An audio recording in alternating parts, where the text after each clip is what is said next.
خواتین و حضرات کی خدمت میں اسٹاک سویڈن سے عارف کسانہ کا سلام پہنچے۔ آج 27 فروری اور جمعرات کا دن ہے۔ آج کے ولاگ میں بھی ہم سویڈن کی سٹیزن شپ کے حوالے سے بات کریں گے، اور اس میں دو جو ہے وہ موضوعات ہیں۔ ایک تو پچھلا موضوع جس پہ بتایا گیا تھا کہ سویڈن کی نیشنلٹی کے لیے حکومت نے سویڈش زبان اور سویڈن کی شہریت، سویڈن کے ملک کے حوالے سے جو ٹیسٹ ہے وہ اس کی تفصیلات جاری کی تھی، وہ میں نے آپ کے سامنے رکھی تھی، اور اس پہ آپ لوگوں کے بہت سے کمنٹس آئے تھے۔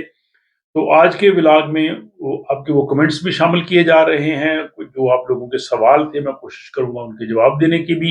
اور اس حوالے سے مزید جو تفصیلات ہیں وہ آج کے ولاگ میں شامل ہیں۔ دوسرا موضوع بھی سویڈن کی نیشنلٹی کے حوالے سے ہے، اور کئی لوگ جنہوں نے یہاں پہ مائیگریشن بورڈ کے پاس نیشنلٹی کے لیے اپلائی کیا ہے اور وہ پاکستانی نیشنلز ہیں، تو انہیں جو ہے وہ تقریباً ایک طرح کا جواب آیا ہے۔ یہ آپ دیکھ سکتے ہیں،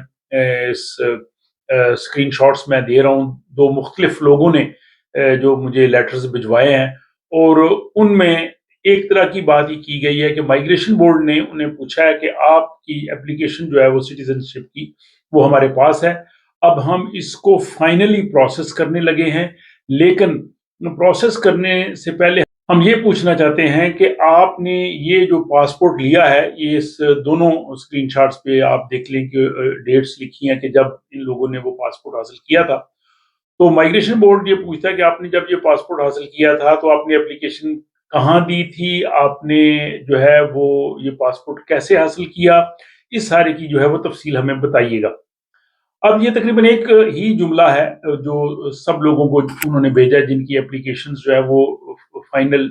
پروسیس کے مرحلے میں پہنچی ہیں۔ بنیادی طور پہ تو یہ بڑا عجیب سا سوال لگتا ہے، کیونکہ جب بھی کوئی شخص پاسپورٹ ان کو دیتا ہے، اس پاسپورٹ پہ وہ اتھارٹی کا نام لکھا ہوتا ہے، کس اتھارٹی نے یہ بنایا، اور عمومی طور پہ جو لوگ یہاں پاکستانی ایمبیسی سویڈن میں اپنی اپلیکیشن دیتے ہیں یا ایمبیسی کے تھرو لیتے ہیں، تو سارا کچھ اس میں لکھا ہوتا ہے کہ پاسپورٹ ایشوئنگ اتھارٹی کون سی ہے، کس ڈیٹ کو ایشو ہوا ہے، اور کس طرح سے یہ پاسپورٹ بنا ہے۔ لیکن اس کے باوجود یہی سوال سب لوگوں سے پوچھا جانا تھوڑا عجیب بھی لگتا ہے، لیکن اس کا سمپلی جواب یہی ہے کہ آپ کے پاس اگر وہ رسید موجود ہے جب آپ نے اپنا یہ پاسپورٹ حاصل کیا تھا جس کے حوالے سے وہ آپ سے پوچھ رہے ہیں، تو آپ اس کی وہ رسید دے سکتے ہیں، یا اگر آپ نے اس کی فی ٹرانسفر کی تھی تو اپنی جو بینک ٹرانسفر کی جو رسید ہے آپ وہ ان کو بتا سکتے ہیں، یا وہ اپلیکیشن آپ کے پاس اگر موجود ہے تو آپ بتا سکتے ہیں کہ میں فلاں وقت میں اپلیکیشن دی تھی اور اس وقت جو ہے وہ یہ میری رسید ہے اور یہ میں نے تب پاسپورٹ حاصل کیا تھا۔ یا کوئی پرانا پاسپورٹ بھی اگر آپ کے پاس ہو تو بعض صورت میں وہ بھی بتا سکتے ہیں، کیونکہ اس میں مسئلہ یہ ہے کہ ظاہر اپلیکیشن اگر آپ نیشنلٹی کے لیے دیتے ہیں، اس میں 2-3 سال کا بلکہ بعض صورتوں میں زیادہ وقت بھی لگ جاتا ہے۔ اس دوران پاسپورٹ اپلیکینٹ کا تبدیل بھی ہو سکتا ہے، ایکسپائر ہو سکتا ہے، وہ نیا پاسپورٹ لے سکتا ہے۔ تو اس حوالے سے ایک تو وہ جاننا چاہتے ہیں، دوسرا اس میں کچھ ایسے بھی ہو سکتا ہے کچھ بے قاعدگیاں ہوئی ہوں، کئی لوگوں نے جن کا پاکستان سے تعلق نہ ہو انہوں نے پاکستان کے پاسپورٹ بنوائے ہوں، تو اس پہ بھی انہیں شک ہو تاکہ وہ اس کو ری چیک کرنا چاہتے ہیں کہ کیا واقعی پاکستانی نیشنلز ہیں اور کس طرح سے انہوں نے اور کہاں سے پاسپورٹ بنوایا ہے۔ یا کچھ لوگ ایسے بھی ہو سکتے ہیں جو یہاں پہ آ کے اسائلم لیں، ان کا پاکستان سے تعلق ہو لیکن انہوں نے اس وقت اپنا پاسپورٹ نہ دیا ہو، اپنی آئیڈینٹی کلیئر نہ کی ہو، اور جب نیشنلٹی کے مرحلے پہ آئیں تو پھر وہ اپنی بتانا چاہیں گے جی میرا تو پاکستانی اوریجن ہے۔ تو اس طرح کے چیزیں ہو سکتی ہیں جس کی وجہ سے مائیگریشن بورڈ سب لوگوں کو ایک طرح کا لیٹر بھیج رہا ہے، اور جب ان کی اپلیکیشن فائنل سٹیج پہ آتی ہے تو ان سے یہ پوچھ رہا ہے کہ پاسپورٹ آپ نے کب لیا تھا، کہاں سے لیا تھا، اور کیا کس وقت لیا تھا، اس حوالے سے۔ تو اس کا سمپل جیسے میں نے کہا کہ اگر آپ کے پاس اس کی رسید ہے، پاسپورٹ جب آپ نے اپلیکیشن دی تھی یا بینک ٹرانسفر کی یا آپ کے پاس اپلیکیشن کی، آپ دے دیں اور اس طرح سے وہ سیٹسفائی ہو جائیں گے، اور لوگوں نے ایسے کیا ہے تو ان کا جو ہے وہ یہ معاملہ حل ہوا ہے۔ تو یہ تھا پاسپورٹ کے حوالے سے۔ دوسرا موضوع جو 2 روز قبل سویڈن کی سٹیزن شپ کے لیے حکومت نے جو سویڈش زبان اور شہریت یعنی سویڈن کے ملک معاشرے کے حوالے سے جو ٹیسٹ نافذ کرنا چاہ رہی ہے اس کی تفصیلات بتائی تھی، اس پہ آپ لوگوں کے بڑے دلچسپ کومنٹس آئے ہیں، اور مختلف لوگوں نے اپنی اپنی رائے کا اظہار کیا ہے. کچھ لوگوں نے کہا جی فیئر تھے نہ ہی سمجھو، اور کچھ نے کہا جی کہ اس طرح کا ٹیسٹ تو شاید سویڈش لوگ بھی پاس نہ کر سکیں. تو یہ تمام کمنٹس میں آپ کے سامنے رکھتا جاتا ہوں، اور کچھ کمنٹس یہ آئے ہیں کہ جی اس حوالے سے جو ہے وہ کوئی کتاب یا ہیلپنگ مٹیریل جو ہے وہ کیسے مل سکتا ہے، اور کچھ نے تجویز کیا، مجھے کہا ہے کہ آپ اس حوالے سے جو ہے وہ کتاب لکھیں تاکہ اسے پڑھ کے ہم پھر سمجھ جائیں کہ اصل بنیادی معلومات کیا ہیں، پھر سویڈش میں ہم ان کا جواب دے سکیں. تو جیسا کہ میں نے اس ولاگ میں بھی کہا تھا کہ اس حوالے سے حکومت جو ہے وہ باقاعدہ جو اس کا کورس ہے، سلیبس ہے، ممکن ہے وہ ڈیجیٹلی حکومت جو ہے وہ جاری کرے گی. اس حوالے سے یہاں کا جو یونیورسٹی کا ادارہ ہے اس کو کہا گیا ہے کہ وہ کورس بنائیں جس میں وہ تمام چیزیں جو میں نے پچھلے ولاگ میں آپ کو کہی تھی، سویڈن کے حکومت، سیاست، ملک، جغرافیہ، ساری چیزیں، رسم و رواج وغیرہ. اور دوسرا میں نے کہا تھا کہ جو میری کتاب وطن ثانی ہے، اگر آپ اس کو پڑھیں گے تو اس میں آپ کو تقریباً تمام معلومات سویڈن کی سوسائٹی کے حوالے سے، یہاں کے کلچر کے حوالے سے، یہاں کی حکومت کے حوالے سے، سیاسی جماعتوں کے حوالے سے،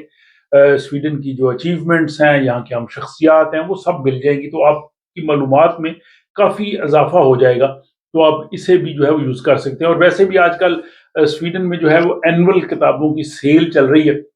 باقی یہ کہا گیا ہے کہ یہ سمجھیں کہ اگر یہاں کے سویڈش لوگ بھی شاید اس کو کوالیفائی نہ کر سکیں، تو اس حوالے سے میرا نقطہ نظر مختلف ہے. اس کی وجہ یہ کہ ایک تو انہوں نے کہا ہے کہ جو لوگ سویڈن کے اسکول میں 9ویں کلاس تک پڑھیں گے یا کالج میں پڑھیں گے، ان کو سویڈن کا شہریت کا ٹیسٹ دینے کی ضرورت نہیں ہے. تو میرا بھی خیال یہ ہے کہ یہاں پہ جو اسکول کا جو طالب علم ہے جس نے 9 کلاسز سویڈن میں پڑھی ہوں، اس کے لیے یہ معلومات کوئی مشکل نہیں ہے. ان کو یہ تمام معلومات پہ ازبر ہے. کہ انہوں نے کہا جی اس طرح سے سویڈش لوگ بھی ٹیسٹ نہیں پاس کر سکتے. میرا خیال ایسا نہیں ہے. انہوں نے کوئی بہت آپ سے زیادہ معلومات نہیں لینی، بنیادی چیزیں ملک اور معاشرے کے حوالے سے جو ہے وہ پوچھنی ہے.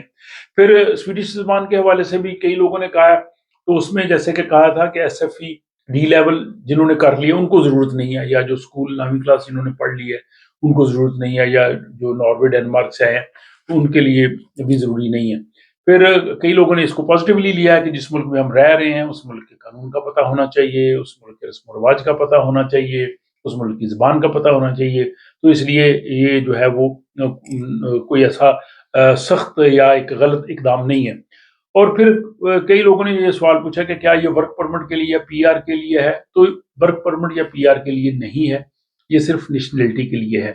اور کئی لوگوں نے کہا جی کہ پھر یہ سمجھے کہ ہم تو سویڈن سے چلے جانا چاہیے، یہ انہوں نے نیشنلٹی نہ دینے والی باتیں ہیں. اب دیکھیں جو نیشنلٹی کا قانون آ رہا ہے، یہ نیشنلٹی کی درخواست آپ دیں گے 7-8 سال بعد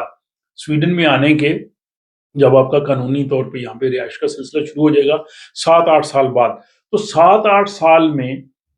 جس ملک میں آپ رہ رہے ہوں، جس کی آپ نے نیشنلٹی لینی ہے، جس کا پاسپورٹ لینا ہے، جس کا آپ نے شہری بننا ہے،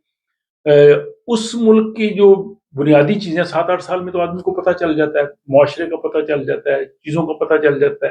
اور 7-8 سال میں آدمی اتنی زبان ضرور سیکھ جاتا ہے جتنی انہیں چاہیے. تو میرے خیال میں یہ کوئی اتنی ٹف جو ہے وہ ریگولیشنز نہیں ہیں، کیونکہ یہ پی آر کے لیے یا جو ہے وہ ورک پرمٹ کے لیے لازمی نہیں، یہ صرف سٹیزن شپ کے لیے. اور یہ آپ کو سویڈن میں آنے کے 7-8 سال کے بعد جا کے کہیں دینا پڑے گا ٹیسٹ. تو تب تک تو آدمی اتنی تیاری کر ہی لیتا ہے. بہرحال آپ لوگوں کے کمنٹس بھی میں نے اس ولاگ میں آپ لوگوں کے سامنے رکھ دیے، اور جو لوگ اس حوالے سے معلومات چاہ رہے تھے اس حوالے سے بھی میں نے وضاحت کر دی ہے. تو آج کے ولاگ کے حوالے سے بھی اپنی رائے کا ضرور اظہار کیجیے. اپنا خیال رکھیے. ملتے ہیں کسی اگلے ولاگ.